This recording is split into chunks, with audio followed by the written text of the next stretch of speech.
सोचिए, अगर कोई अपनी सेहत पर खर्च होने वाले हर एक रुपए के बदले सिगरेट और जंक फूड पर 30 रुपए खर्च करे। आप उसे क्या कहेंगे? यही कि ये तो मतलब सरासर पागलपन है। हम्म। कोई जानबूझकर ऐसा कैसे कर सकता है? हम्म। लेकिन संयुक्त राष्ट्र की एक ताज़ा रिपोर्ट कहती है कि पूरी दुनिया एक तरह से हमारी धरती के साथ बिल्कुल यही कर रही है। बिल्कुल यही। आज हम संयुक्त राष्ट्र पर्यावरण कार्यक्रम यानी UNEP की प्रकृति के लिए वित्त की स्थिति पर आई रिपोर्ट की तह तक जाने वाले हैं। हमारे पास इससे जुड़े कुछ लेख और रिपोर्ट के खास हिस्से हैं। और हमारा मकसद ये समझना है कि पैसों के मामले में हम अपने ग्रह के साथ इतनी बड़ी गलती क्यों और कैसे कर रहे हैं। हाँ, हम ये समझने की कोशिश करेंगे कि प्रकृति को बचाने और उसे नुकसान पहुंचाने वाले खर्चों में कितना बड़ा अंतर है, इस असंतुलन का असर क्या हो रहा है और क्या इससे उभरने का कोई रास्ता है भी या नहीं। चलिए इस पर विस्तार से बात करते हैं। तो इस रिपोर्ट में एक आंकड़ा ऐसा था जिसे पढ़कर मैं सच में रुक गया। कौन सा? ये कि हम प्रकृति को बचाने वाले हर $1 के बदले उसे बर्बाद करने पर $30 खर्च कर रहे हैं। 30 गुना ज्यादा। 30 गुना ज्यादा। ये दिमाग घुमा देने वाला आंकड़ा है। ये सिर्फ एक छोटा मोटा असंतुलन नहीं है, ये तो एक खाई है। बिल्कुल। और ये आंकड़ा इस रिपोर्ट की सबसे बड़ी और सबसे जरूरी खोज है। ये सिर्फ ये नहीं बताता कि हम अच्छे कामों के लिए कम पैसा खर्च कर रहे हैं। नहीं। ये इस बात पर रोशनी डालता है कि हम कितनी बड़ी रकम जानबूझकर या अनजाने में गलत दिशा में बहा रहे हैं। सही बात है। ये एक तरह का आर्थिक आईना है जो हमारी कही हुई बातों से ज्यादा हमारे किए हुए कामों को दिखाता है। मतलब हम मंच पर खड़े होकर पर्यावरण बचाने की बातें करते हैं, लेकिन हमारे बैंक खाते कुछ और ही कहानी कह रहे हैं। और ये सिर्फ कोई हवावाई बात नहीं है, रिपोर्ट में इसके पक्के आंकड़े हैं। 2023 में प्रकृति को सीधे तौर पर नुकसान पहुंचाने वाली गतिविधियों में $7.3 ट्रिलियन का निवेश हुआ। 7.3 ट्रिलियन। मुझे लगता है कि हम ट्रिलियन शब्द इतनी आसानी से बोल देते हैं, पर यह रकम है कितनी बड़ी? इसे समझने के लिए एक अंदाजा लगाते हैं। $7.3 ट्रिलियन का मतलब है कि अगर आप ये पैसा दुनिया के हर इंसान में बराबर बांटें तो हर एक आदमी, औरत और बच्चे को लगभग $900 मिलेंगे। $900 यानी करीब 75,000 रुपए। सोचिए, धरती पर हर इंसान के हिस्से के 75,000 रुपए हर साल ऐसी चीजों में लगाए जा रहे हैं जो हमारे ही घर को कमजोर कर रही हैं। ये तो वाकई चौंकाने वाला है। और ये पैसा जा कहाँ रहा है? रिपोर्ट किन क्षेत्रों की बात कर रही है? रिपोर्ट के मुताबिक इसका बड़ा हिस्सा 4 मुख्य क्षेत्रों में जा रहा है। जीवाश्म ईंधन मतलब कोयला, पेट्रोल, डीजल। ठीक है। फिर यूटिलिटीज यानी बिजली और पानी बनाने वाली बड़ी कंपनियां, बड़े उद्योग और बुनियादी सामग्री जैसे सीमेंट और स्टील बनाने वाले उद्योग। और पैसा आ कहाँ से रहा है? वो 2 मुख्य स्रोतों से आ रहा है। एक तो निजी निवेश यानी प्राइवेट कंपनियों और बैंकों का पैसा, और दूसरा सरकारों की सब्सिडी। सरकारें अक्सर इन उद्योगों को टैक्स में छूट या दूसरी तरह की आर्थिक मदद देती हैं जो सीधे तौर पर पर्यावरण को नुकसान पहुंचाता है। लेकिन ये सारे क्षेत्र तो हमारी अर्थव्यवस्था की रीढ़ हैं, इन्हीं पर तो हमारी आज की दुनिया टिकी है। क्या हम इन्हें बंद कर सकते हैं? यही तो सबसे बड़ी चुनौती है। कोई ये नहीं कह रहा कि इन्हें कल सुबह बंद कर दिया जाए। ये वैसा ही है जैसे आप एक बहुत तेज रफ्तार गाड़ी चला रहे हैं जो गलत दिशा में जा रही है।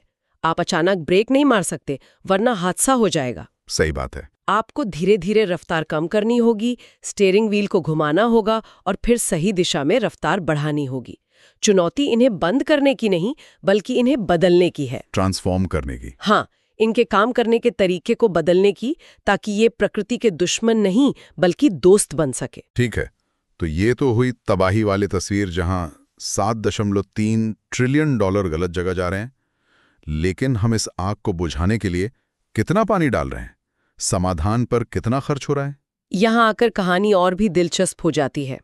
रिपोर्ट बताती है कि 2023 में प्रकृति आधारित समाधानों यानी नेचर बेस्ड सॉल्यूशंस पर सिर्फ $220 बिलियन खर्च हुए। एक मिनट, कहाँ $7.3 ट्रिलियन और कहाँ सिर्फ $220 बिलियन? ये तो ऊंट के मुंह में जीरे वाली कहावत भी इसके सामने छोटी पड़ जाए। ये तो रेगिस्तान में एक चम्मच पानी डालने जैसा है। बिल्कुल। लेकिन इससे भी ज्यादा चिंता की बात यह है कि ये $220 बिलियन आया कहां से? अच्छा। रिपोर्ट के आंकड़े बताते हैं कि इस रकम का लगभग 90% हिस्सा सरकारी खर्च से आया है। यानी दुनिया भर की सरकारें अपनी तिजोरी से ये पैसा लगा रही हैं। और प्राइवेट सेक्टर?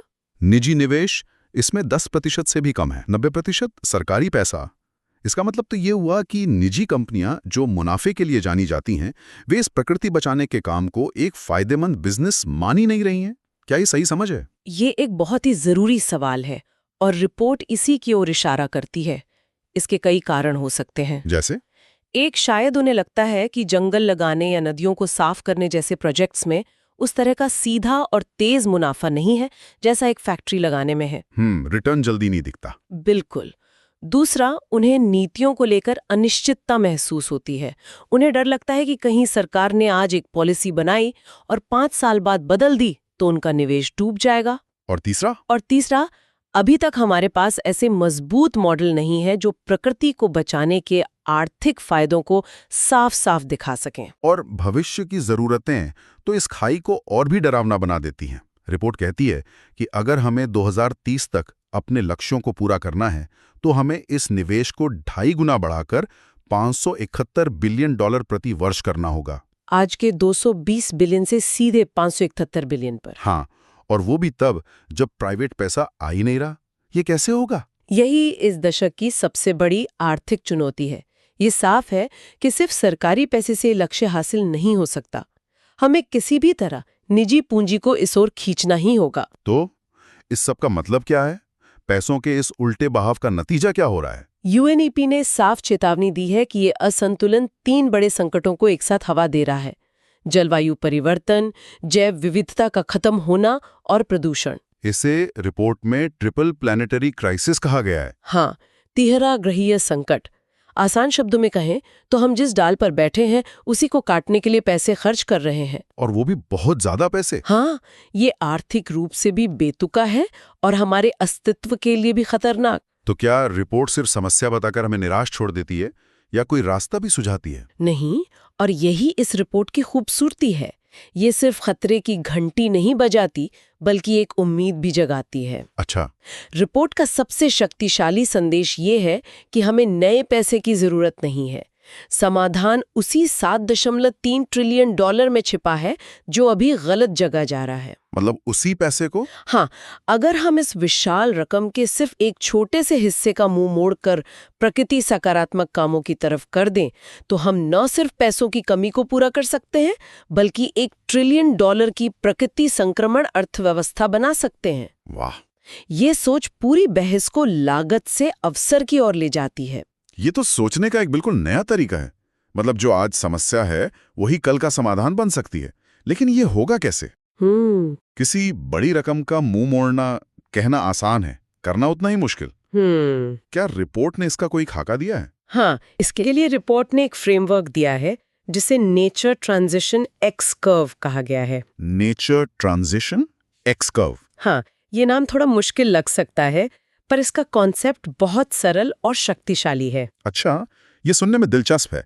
इसका क्या मतलब है? आप इसे ऐसे सोच सकते हैं कि एक ग्राफ पर 2 रेखाएं हैं, एक रेखा ऊपर से नीचे आ रही है। ठीक है। ये प्रकृति को नुकसान पहुंचाने वाला $7.5 ट्रिलियन का निवेश है जिसे हमें वक्त के साथ कम करके 0 पर लाना है। ओके, उसे नीचे लाना है। और दूसरी रेखा नीचे से ऊपर जा रही है। ये प्रकृति को बचाने वाला निवेश है जिसे हमें 220 बिलियन से बढ़ाकर बहुत ऊपर ले जाना है। ये दोनों रेखाएं बीच में एक दूसरे को काटती हैं और एक एक्स बनाती हैं। अच्छा, इसलिए एक्स कर्व। बिल्कुल, वही एक्स का कटान बिंदु हमारा लक्ष्य है। उस मोड़ तक पहुंचना जहां सकारात्मक निवेश नकारात्मक निवेश से ज्यादा हो जाए। वाह, ये तो बहुत साफ तरीके से पूरी रणनीति को समझाता है। तो इस एक्स को हकीकत में बदलने के लिए रिपोर्ट क्या करने को कहती है? ये फ्रेमवर्क 3 बड़े कदमों की बात करता है। पहला, उन सभी सरकारी सब्सिडियों और निवेशों को धीरे धीरे बंद करना जो प्रकृति को नुकसान पहुंचाते हैं। जैसे कोयला या डीजल पर दी जाने वाली आर्थिक मदद को खत्म करना? हाँ, बिल्कुल। ये एक्स कर्व की ऊपर से नीचे आने वाली लाइन है। ये तो राजनीतिक रूप से बहुत मुश्किल होगा। सरकारें अक्सर वोट के लिए ऐसी सब्सिडी देती हैं। बिल्कुल, ये आसान नहीं है। इसीलिए धीरे धीरे शब्द का इस्तेमाल किया गया है। दूसरा कदम है नीचे से ऊपर जाने वाली लाइन को ताकत देना, यानी हर क्षेत्र में अच्छे उच्च गुणवत्ता वाले प्रकृति आधारित समाधानों को बड़े पैमाने पर अपनाना। मतलब सिर्फ कुछ हजार पेड़ लगाना नहीं, बल्कि लाखों हेक्टेयर जंगल को फिर से खड़ा करना। सिर्फ एक नदी को साफ करना नहीं, बल्कि खेती के तरीकों को ऐसा बदलना कि नदियों में जहर जाना ही बंद हो जाए। और तीसरा कदम क्या है? तीसरा कदम शायद सबसे जरूरी और सबसे क्रांतिकारी है। वो है हमारी पूरी वित्तीय प्रणाली को सुधारना ताकि वो प्राकृतिक पूंजी को सही मूल्य दे सके। प्राकृतिक पूंजी, इसका क्या मतलब है? हमारी आज की अर्थव्यवस्था साफ हवा, साफ पानी, उपजाऊ मिट्टी और एक स्थिर जलवायु को मुफ्त का माल समझती है। सही बात है, हम इसे फॉर ग्रांटेड लेते हैं। बिल्कुल, क्योंकि इन पर कोई प्राइस टैग नहीं लगा है, इसलिए इन्हें बर्बाद करने की कोई असली आर्थिक कीमत भी नहीं चुकानी पड़ती। प्राकृतिक पूंजी को मूल्य देने का मतलब है इस सोच को बदलना। इसका मतलब है कि अगर कोई कंपनी अपनी फैक्ट्री से नदी को गंदा करती है तो उसे सिर्फ छोटा-मोटा जुर्माना नहीं, बल्कि उस नदी को वापस साफ करने की पूरी आर्थिक कीमत चुकानी पड़े। ये तो खेल के नियमों को ही बदलने जैसा है। हाँ, ये सिर्फ खेल के अंदर कुछ नियम बदलने जैसा नहीं है, ये खेल के बुनियादी नियमों को ही बदलने जैसा है। जब तक विनाश की कोई बड़ी आर्थिक लागत नहीं होगी, तब तक संरक्षण के लिए कोई बड़ा आर्थिक प्रोत्साहन भी नहीं होगा। तो आज हमने यूएनईपी की इस जबरदस्त रिपोर्ट से काफी कुछ समझा। सबसे बड़ी बात यह कि प्रकृति के खिलाफ और उसके पक्ष में होने वाले खर्च में 30.1 का एक विशाल और खतरनाक असंतुलन है। बहुत बड़ा। जहां 7.3 ट्रिलियन डॉलर तबाही की ओर जा रहे हैं, वहीं सिर्फ 220 बिलियन डॉलर बचाव में लग रहे हैं। लेकिन हमने ये भी देखा कि रिपोर्ट एक रास्ता दिखाती है जो पैसे के इसी बहाव को मोड़ने की बात करती है। हाँ, और आज की चर्चा का सबसे बड़ा सार यही है कि दुनिया में पैसे की कमी नहीं है। कमी इस बात की है कि वो पैसा सही पते पर पहुंचे, सही दिशा में लगे। बिल्कुल। असली चुनौती पैसे के इस विशाल प्रवाह को विनाशकारी गतिविधियों से हटाकर पुनर्स्थापना वाली यानी रिस्टोरेटिव गतिविधियों की ओर मोड़ने की है। यह एक वित्तीय चुनौती से ज्यादा एक राजनीतिक, सामाजिक और हमारी सोच को बदलने की चुनौती है। बिल्कुल। और यहाँ हम सुनने वालों के लिए एक विचार छोड़कर जाते हैं जिस पर मंथन किया जा सकता है।